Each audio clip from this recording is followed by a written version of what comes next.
just talking about the growth of Schaumburg.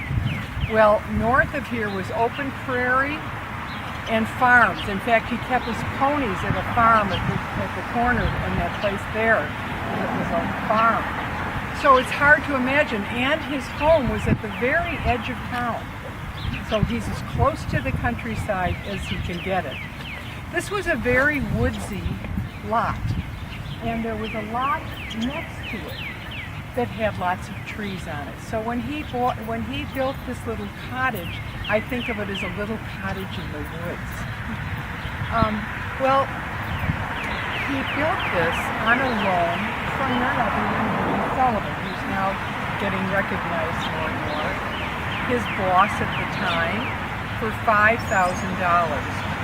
He built the house and purchased the lot for that amount of money. Unfortunately, he didn't have the money to buy the adjacent lot. And so eventually, two very large houses. There's two major changes here, and then I'll talk about the architecture of the house.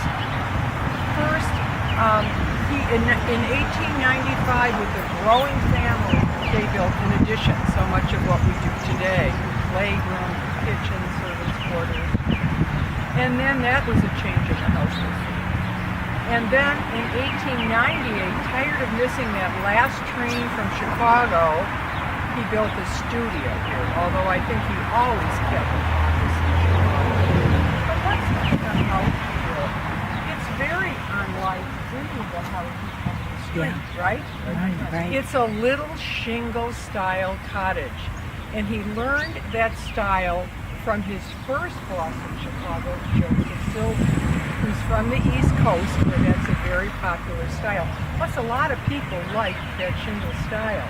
But Frank Lloyd Wright just doesn't take a pattern book and build a shingle-style house. He's changed it, and I'm going to point out ways he's changed the design.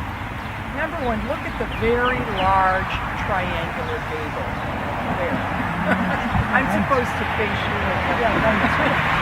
So geometric shapes were always part of his work, and I'll explain why later. Look what he's done to the windows. The windows are not stuck really all over the house. They're organized in bands of light. And there's diamond pane glass on them that reflects out. So you have an unbroken surface.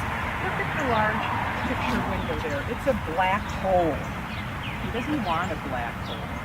He wants an unbroken surface. So eventually, he'll do beautiful art glass that achieves the same thing. Another thing he's changed is the porch. If you look to the north, there's a little bit of what would be a traditional wraparound porch with a roof on it. He truncates it. He's surrounded that house with a curving, common Chicago veranda open to the sky. And lastly, what color has he stained it? The color of the bark of the tree. So right from the get-go, he's considering the site and how things fit into a site. Later, when he goes to Arizona, he used native stone.